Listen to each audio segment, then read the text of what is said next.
दाखल केलेला आहे, काय आणखी संख्या वाढण्याची शक्यता आहे?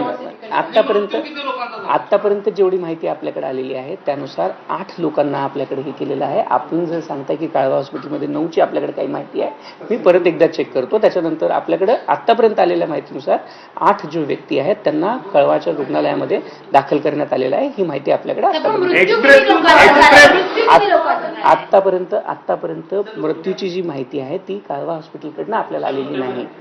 जर एक्सप्रेस ट्रेनचा काही संबंध आहे का? एक्सप्रेस की दोन्ही लोकल ट्रेन होत्या यामध्ये? जर एक जण कृपया विचारा, एक्सप्रेस ट्रेन होती की लोकल ट्रेन होत्या? या दोन्ही काय नेमक्या होत्या? एक्सप्रेस ट्रेन होती की या दोनही गाड्या ज्या होत्या, पुष्पकचा उल्लेख नाहीये याच्यामध्ये. मी आपल्याला परत सांगू इच्छितो, या दोनही गाड्या ज्या होत्या या लोकल ट्रेन होत्या.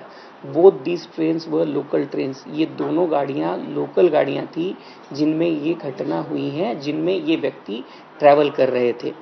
सर, तुम्ही म्हणताय 2 लोकल जात होत्या. होय, 2 लोकल एक दुसऱ्यापासनं विरुद्ध दिशेने ट्रॅव्हल करत होत्या. या 2 लोकल मधले जे प्रवासी आहेत त्या प्रवाशांना एक दुसऱ्याला जे फुटबोर्डवरनं ट्रॅव्हल करत होते ते प्रवासी एक दुसऱ्यासोबत लागून त्याच्यामुळे पडलेले आहेत.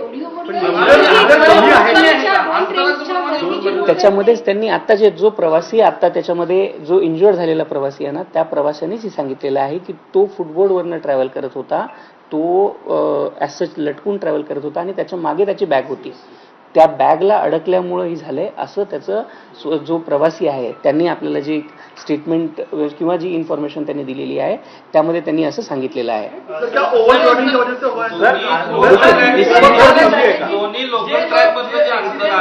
हो, हे दोन्ही लोकल ट्रॅक मधलं जे अंतर असतं साधारणपणे 1.5 ते 2 मीटरच्या जवळजवळ असतं. याच्यामध्ये काय होतं, 1.5 ते 2 मीटर जरी असलं तरी दोन्ही याचे जर प्रवासी एक दुसऱ्याच्या अपोजिट डायरेक्शनमध्ये जात असताना त्यांची बॅगा देखील, प्रवासी ऑलरेडी फुटबोर्डवर ट्रॅव्हल करत होते आणि त्याच्या मागे त्यांच्या बॅग होत्या.